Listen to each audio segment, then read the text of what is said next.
Tu souhaites acheter ta résidence principale et tu te demandes s'il vaut mieux l'acheter en indivision ou en SCI.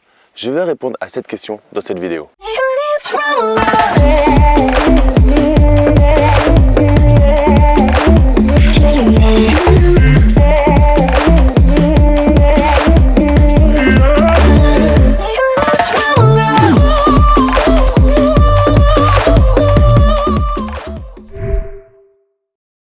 Bienvenue à toi sur ma chaîne, je m'appelle Damien Lamy, je suis investisseur et entrepreneur et auteur du livre Les clés de l'immobilier rentable et sécurisé. Si tu atterris pour la première fois sur la chaîne, je t'invite à rejoindre des milliers d'investisseurs rentables abonnés à la chaîne en cliquant sur le bouton s'abonner ainsi que sur la cloche, ça te permettra de recevoir mes pépites et d'être surtout prévenu quand je publie de nouvelles vidéos. J'observe régulièrement qu'il y a environ 80% des personnes qui regardent mes vidéos qui ne sont pas abonnées à la chaîne. Alors, je te le répète, si jamais tu ne veux pas les louper, n'hésite pas à t'y abonner dès maintenant. Donc dans cette vidéo, on va voir, déjà, on va pas voir forcément si c'est le bon moment pour toi d'acheter ta résidence principale, parce que pour moi, la résidence principale, c'est du lifestyle, c'est une envie personnelle, une envie peut-être de ton foyer. Je sais que je suis marié, j'ai 2 enfants, et mon lifestyle de famille passe avant mes investissements immobiliers, passe avant mon business de mes sociétés. Le lifestyle de la famille est quelque chose où on va y mettre du billet émotionnel. Quand on met du billet émotionnel, souvent on ne fait pas les meilleures affaires. Par contre, on gagne en lifestyle, on gagne en assurance, on gagne en plaisir de vie. Et comme je dis souvent, pourquoi tu fais tout ça? Perso, je ne le fais pas pour être le plus riche du cimetière. Je le fais pour pouvoir tranquillement kiffer la vie avec les gens que j'aime, et donc principalement avec ma famille, puis avec mes amis. On va mettre ça de côté. Maintenant, tu veux acheter ta résidence principale. Tu as commencé ou pas encore à investir et tu te poses la question, est-ce que je dois acheter ma résidence principale en indivision ou en SCI? Et j'ai presque commencé à répondre à cette question en te parlant du fait que la résidence principale n'est pas un réel investissement immobilier. Maintenant, moi j'aime bien faire des catégories, donc on va couper déjà en 2 parties. La première partie, c'est que tu n'es pas un investisseur immobilier de base et que tu vas acheter ta résidence principale pour potentiellement un jour faire des investissements immobiliers.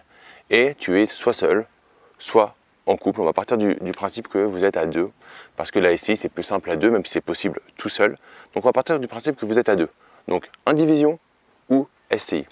Dans ce cadre-là, je vais t'encourager fortement à aller vers l'indivision, parce que tu vas avoir très peu d'avantages à aller vers l'achat en société. L'achat en société, c'est magnifique pour pouvoir gérer son flux de trésorerie et sortir l'argent dont tu as besoin. Là, ce n'est pas le cas puisque tu ne vas pas réellement générer d'argent avec ton actif immobilier. Tu vas y vivre et c'est déjà pas mal.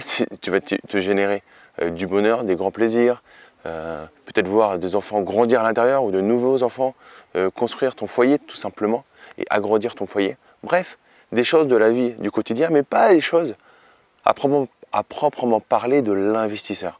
Donc, ce n'est pas forcément très pertinent d'aller chercher de la société quand c'est ta première acquisition ou que c'est fait sans un contexte global. Là où ça va être pertinent d'acheter ta résidence principale en société SCI, donc société civile immobilière. Déjà, si ces termes-là, tu les as entendus mais tu ne les comprends pas forcément, ou tu te demandes vraiment ce qu'est la SCI, l'indivision, ou tout autre statut, je te propose une masterclass offerte, c'est totalement gratuit, c'est animé avec mon frère avocat au barreau de Paris, donc les liens se trouvent dans la description de la vidéo. Tu vas rejoindre l'une de nos sessions et il y a toujours dans le chat au moins un de nos assistants, Emilien ou Lizzie, qui répondent à toutes tes questions. Donc n'hésite pas si tu vas aller plus loin dans ces notions-là et voir quelle est au final la meilleure fiscalité pour toi, puisque là on parle de indivision ou SCI, mais à l'intérieur il peut y avoir d'autres choses. Quand on va ouvrir le tiroir, on voit qu'il y a beaucoup d'autres possibilités, car on est dans un magnifique pays, mais avec des spécificités au niveau fiscal assez importantes. Donc l'achat en société, ça va être intéressant si tu es chef d'entreprise. Tu es chef d'entreprise, donc tu as une activité commerciale qui génère des revenus. Potentiellement, tu as des salariés ou tu n'en as pas. Potentiellement, tu te verses un salaire ou pas, et à la fin, tu peux récupérer des dividendes. Et là, ce qui peut être intéressant, c'est de se dire, ok, tu as un surplus de trésorerie dans ta société commerciale, voir si tu as déjà construit une holding, dans ta holding en tout cas, tu as de l'argent qui dort en société. Et là, ça pourrait être très pertinent, potentiellement très pertinent, d'aller les transférer dans une société civile immobilière et que ça te serve d'apport pour ta résidence principale. Ça, c'est le numéro 1. Ça t'évitera, on voit tout ça dans la masterclass avec Cédric, avec mon frère, tu verras les économies qu'on peut faire quand on fait transférer de l'argent d'une société à une autre intelligemment, ou alors si on remonte par les personnes physiques. Tu vas voir, les différences sont énormes. On ne parle pas du simple au double. On est vraiment sur des niveaux qui n'ont rien à voir, qui sont vraiment énormes. De quelques centaines d'euros à plusieurs dizaines de milliers d'euros. Donc la différence est juste énorme. Maintenant, ça a aussi des inconvénients. Investir en société, c'est créer une société, c'est créer une nouvelle personne. Du coup, gérer cette personne comme un nouveau bébé que tu vas faire naître. Donc ça a aussi des coûts. Le faire sans arrière-pensée, c'est-à-dire sans penser que potentiellement tu pourrais louer une partie de ton habitation à ta société ou à l'une de tes sociétés, ou que tu pourrais y faire de la location courte durée à certains moments, ou alors y faire un lieu de séminaire ou de réception si jamais c'est une grande maison, ça ne va pas être pertinent. Donc il y a deux possibilités. La première, si tu n'as pas encore ce mindset d'entrepreneur, tu commences à avoir un mindset d'investisseur mais pas d'entrepreneur, je ne te conseille pas, dans tous les cas, d'aller sur de la SCI, acheter ta résidence principale en indivision. Si tu es déjà investisseur et tu commences à avoir ce mindset d'entrepreneur, si tu sens que tu as l'âme de faire des activités commerciales, ou si tu as déjà fait de l'activité commerciale, pose-toi réellement la question. Et pour moi, la réponse, elle est à deux niveaux. Le premier, c'est est-ce que tu penses que tu vas exploiter ta maison commercialement? Alors, ok, c'est une société civile, mais tu vois ce que je veux dire quand je veux dire commercial. Est-ce que tu vas louer une partie de ta maison pour toi, pour tes bureaux ou pour d'autres activités? Ça, c'est numéro 1. Et numéro 2, est-ce que tu as déjà des activités commerciales qui te dégagent de l'argent, entre guillemets, dont tu n'as plus besoin dans ton activité commerciale? On a toujours besoin d'argent, mais tu m'as compris, c'est-à-dire c'est de l'argent que tu verrais bien te verser, mais ça t'embête de te faire taxer au moins de la flat tax de nos 30%. Mais tu n'as plus besoin de ta société. C'est-à-dire que si tu me dis, Damien, j'ai 50 000 euros sur mes comptes, mais j'ai un gros besoin de réinvestissement en début d'année prochaine pour un nouveau projet, ce n'est pas pertinent parce que ça ne sert à rien de vider tes comptes alors que tu vas avoir un besoin ensuite, puisque du coup, tu vas devoir soit avancer sur tes fonds, soit un appel à des investisseurs externes. Donc, ça ne va pas être pertinent. Mais si tu as vraiment une enveloppe pour laquelle tu sais que voilà, tu as une enveloppe de dividendes potentiels que tu peux te verser, sur laquelle, par exemple, tu as déjà payé de l'IS, mais que tu ne t'es pas versé, là, ça peut être très pertinent. Encore une fois, si tu ne comprends pas bien tous les termes dont je te parle là, ou ça te paraît un peu vague, ce n'est pas l'objet d'une vidéo YouTube. On va très vite dans une vidéo YouTube pour te donner le maximum d'informations au le minimum de temps. Après, on met en place, chez Focus & Nous, dans ma société, des masterclass offertes. On prend beaucoup plus de temps pour t'expliquer tout ça. Et ensuite, si tu veux aller encore plus loin avec nous, tu peux rejoindre l'une de nos formations professionnelles. Il n'y a aucun problème avec ça, c'est en toute transparence. On t'offre au fur et à mesure un accompagnement de plus en plus qualifié. Et toi, tu te sers là où tu as besoin. Si tu as besoin que de la partie gratuite et que ça te suffit, tu y restes. Si tu veux aller plus loin avec nous, avec un vrai accompagnement, quand tu sais que tu as un avocat qui répond à tes questions dans les 24 heures, bon, bah, tu vois ce que ça peut t'apporter de manière supplémentaire. Voilà, c'est un vrai écosystème que tu rejoins ou pas, mais peu importe, ce n'est pas le sujet. Si tu veux en tout cas aller plus loin dans ces notions, inscris-toi pour la masterclass. Là, en gros, c'est là, parce que j'ai beaucoup de questions sur cette résidence principale, comment la gérer. Maintenant, il y a un dernier point qui, pour moi, entre guillemets, dans le combat de boxe, va mettre KO la SCI par rapport à la résidence principale. C'est qu'en moyenne, ta résidence principale, tu vas la garder environ 8 à 10 ans et tu vas la revendre. Et comme l'immobilier est plutôt rentable en ce moment, et depuis quand même pas mal d'années, j'avais fait le calcul, je ne me rappelle plus le coefficient multiplicateur, mais j'avais fait le calcul depuis dans les années 30 et c'était juste énorme, le coefficient multiplicateur. Après, tu as certains moments où ça descend un petit peu, mais ça remonte tout autant et beaucoup plus ensuite. Donc, en moyenne, on garde sa résidence principale 8 à 10 ans. C'est une moyenne en France. Alors au début, on se dit qu'on va la garder toute la vie, puis il y a des faits de vie qui font qu'on la garde en moyenne 8 à 10 ans. Alors, ça sera peut-être beaucoup moins pour toi, peut-être beaucoup plus, peu importe. Mais tu vois le principe.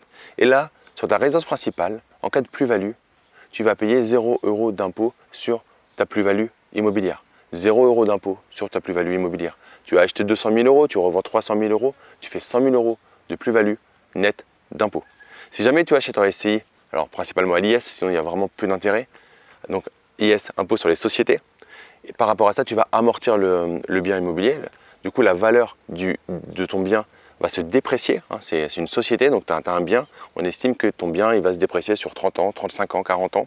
Et au fur et à mesure, il va valoir de moins en moins de valeur. Donc ton bien qui valait 200 000 € potentiellement, alors ne me reprends pas sur les calculs, c'est vraiment pour t'expliquer le principe. Il va valoir 150 000 € au bout des 8 ans. Et du coup, quand tu vas le revendre 300 000 €, tu vas payer de l'impôt sur la plus-value. Enfin, tu vas être imposé sur 150 000 €. Tu vas être imposé sur la valeur à laquelle tu vas avoir vendu, moins la valeur nette comptable. Alors tu peux y ajouter les frais d'acquisition, les travaux, etc. Tu as plusieurs choses que tu peux ajouter, bien évidemment. Mais d'une manière générale, tu vas être imposé sur 150 000, disons 100 000 € même. Et c'est sur 100 000 € tu vas payer de l'impôt sur les sociétés. Première tranche à 15,5%, deuxième tranche à 28%. Donc ça bouge, etc. On voit tout ça dans la masterclass si tu le souhaites. Mais là, on essaie d'aller assez vite. Et ensuite, si tu veux les récupérer, tu vas encore te prendre en moyenne la flat tax à 30%. Donc ça veut dire qu'en gros, tu vas te prendre entre 45 et 58% d'imposition sur cette plus-value immobilière qui n'est pas une vraie plus-value puisque tu vas avoir ton prix de bien qui se sera déprécié. J'essaie de pas te perdre, mais voilà, sache que l'achat en société qui peut être très bien pour de l'investissement immobilier peut être bien pour la résidence principale. Moi, ce que je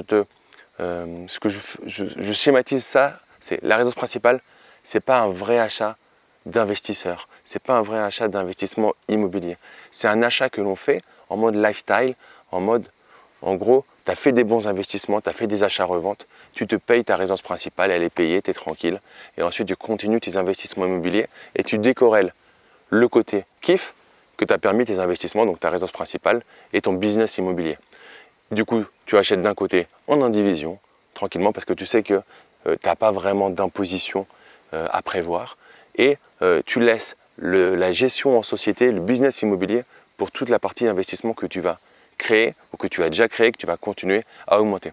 Mets-moi en commentaire si tu as déjà acheté ta résidence principale et dans ces cas-là, quel est le statut que tu as choisi, ou si tu souhaites acheter ta résidence principale, quel est le statut que tu souhaites choisir, donc indivision ou société.